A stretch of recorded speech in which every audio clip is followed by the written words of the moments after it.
bwesiimu nnyo okuba nti ne guno omulundi gw'okujaguza emyaka gya Ssaabasajja 71 egy'ekitiibwa z'omu ku basaala bagenda okugyetabamu Ssaabasajja egy'ekyaggulo.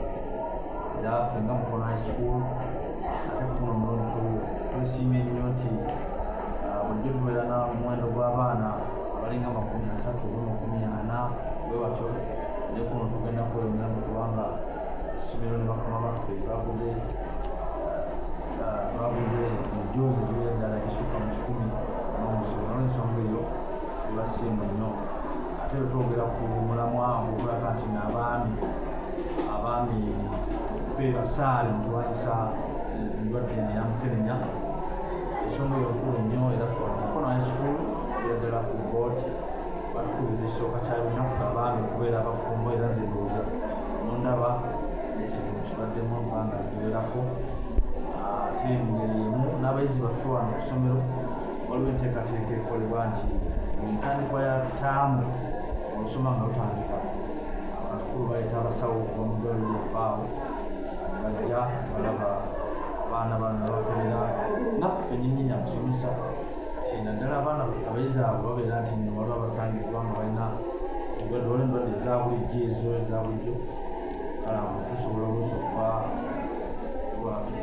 tulanga engeri tubabudaabudamu, naye ate endwadde ennene kati ng'eyo kitusukkako nga ffe abasomesa naye okukwatagana n'abazadde tulaba engeri gye tuyinza n'abazadde kennyini okutegeeza yabalaba nga ensonga y'abaana y'obulamu eyo abaana baleka nti babeera nti bababudaabuda babawa eddagala.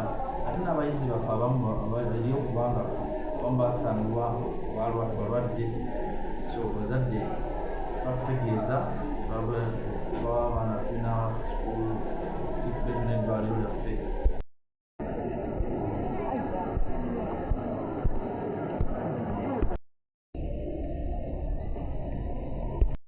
Abaana abawa obw'omukisa ne bagenda ne bamenya eddagala lyabwe mu budde n'okubudaabudibwa okw'enjawulo. So nabeera nga mu society oba mu mbeera tuyita embeera abantu b'essomero basigala bantu ba bulijjo embeera betyo. N'ensonga eyo twagala okwebaza nnyo Ssaabasajja olw'okuba nti musaale nnyo muli musaale, era ssebo okuwera Ssaabasajja okuwera naffe Mukono High School ejja kuba nti tuli basaale oleka nti batulina naffe tulibanyisa.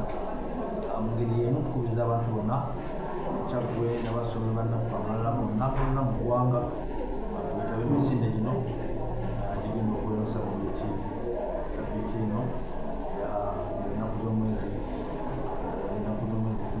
N'olwensonga eyo abantu bonna bonna tubakubiriza babeere bagule emijoozi, ng'ate emijoozi teginaggwaayo. Bannayuganda bagezigezi bajja kugula ate bagenda babeere nti mbalenga abasobodde obusobole, so tubasaba mwanguweeko akadde tekanaggwaayo. Mwebale nnyo, mwebale ddala. Ssaabasajja Kabaka wa Buganda Kyushu Commandant ng'aleera kubikumbe.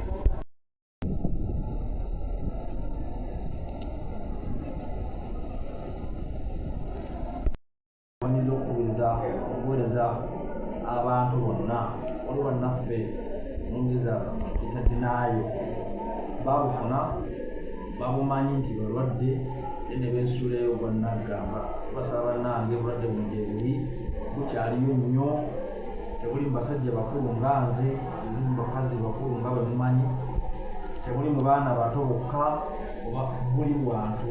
Olw'ensonga tubasaba bannange mugende mwekebeze, ate bamala okulaba nti ndi mulwadde, Katonda omulungi atubadde nti nno waliwo obujjanjabi obuliwo.